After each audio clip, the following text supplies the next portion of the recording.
On Sunday, we reached the end of the third quarter, and in keeping with its now regular practice of announcing estimated delivery and production figures, Tesla has announced its best quarter yet in terms of vehicle production and deliveries, making 80,142 vehicles and delivering 83,500. Of those vehicles, 53,239 cars produced and 55,843 cars delivered were Model 3s, showing that Model 3 production really has ramped up dramatically over the past 3 months. While these figures are only provisional, we'll have to wait until November 7th and the quarterly earnings call for official ones. They're usually pretty accurate and show that Tesla is now switching into a higher gear to fulfill as many of those outstanding Model 3 pre-orders as possible. It also shows that Tesla appears to be clearing some of the vehicles it had in inventory at the end of the previous quarter, something that many short sellers had been tracking in order to imply that Tesla was struggling to match pre-built cars with customers. Whichever way you look at it, this quarterly production and delivery figure is fantastic news for Tesla, alongside the news that Tesla's Model 3 was the 5th best-selling passenger car model in the US for Q3. And it's the kind of positive attention Tesla could really use right now, especially given the recent distractions involving Elon Musk, Pot, the SEC, and British divers. We'll get the full picture of how Tesla is doing at the quarterly earnings call next month, but this is perhaps a great time to ask if Tesla's year of hell is coming to an end, and if the company can look forward to smooth sailing ahead.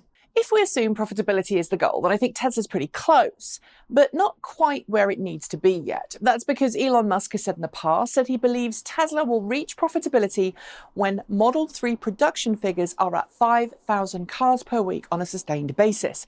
And while some news sites have been trumpeting the higher levels of production at the end of the quarter as proof that Tesla has reached that goal, the average Model 3 weekly production figure for Q3 was just shy of 4,300 cars. So nearly there.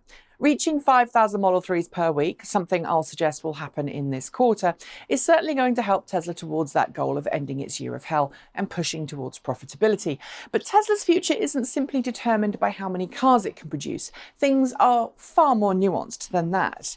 Production hell, then, I think, is nearly over. But if we're honest, some of the hell woes were caused by Tesla pushing Model 3 to market perhaps a little sooner than it should have, ironing out production issues during production rather than hammering them out in pre-production runs, for example.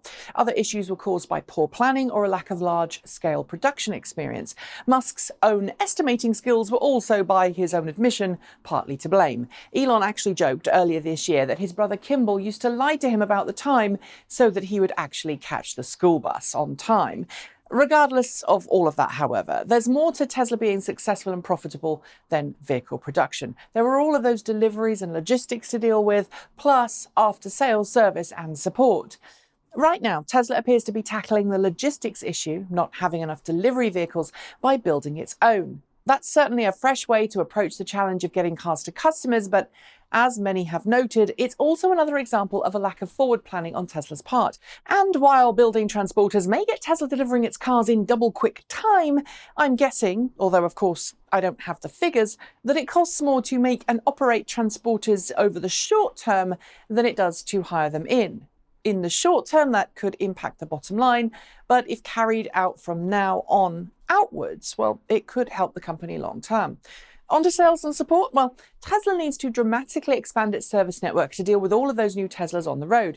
If it isn't careful, this will be its next major crisis. It's already begun to address the issue by putting out more mobile service units and building its own in-house accident repair facilities. But based on reports on various owner forums and websites, some owners are still waiting far longer than they'd like to get sales service and repairs done.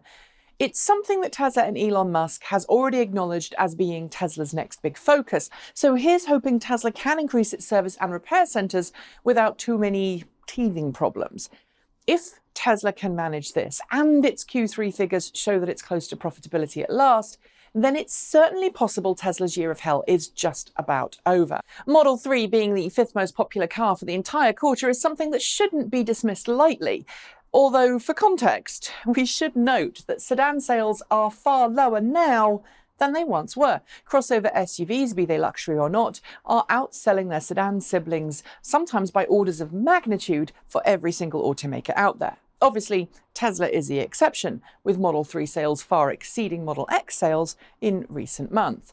So is Tesla's year of hell about to end? Well, when it comes to production, I think it is, provided Tesla learns from its past mistakes and doesn't rush headlong into another production run for another vehicle, like the Model Y, for example. This is the point where the company needs to take a much-needed metaphorical breath, focus on volume for Model 3, Model S and Model X, and deal with the managerial and institutional changes that will come into force as part of Elon Musk and Tesla's recent settlement with the SEC. But when it comes to everything else, Tesla's still got a lot to deal with, and it needs to make sure it doesn't get distracted in order to ensure it can become and stay profitable in the not too distant future. What's more, it needs to keep Elon Musk in check and hope that he doesn't engage in any further online arguments that could head to litigation. Closer to home, it also needs to ensure it handles the various labour law violation allegation cases it currently has facing it.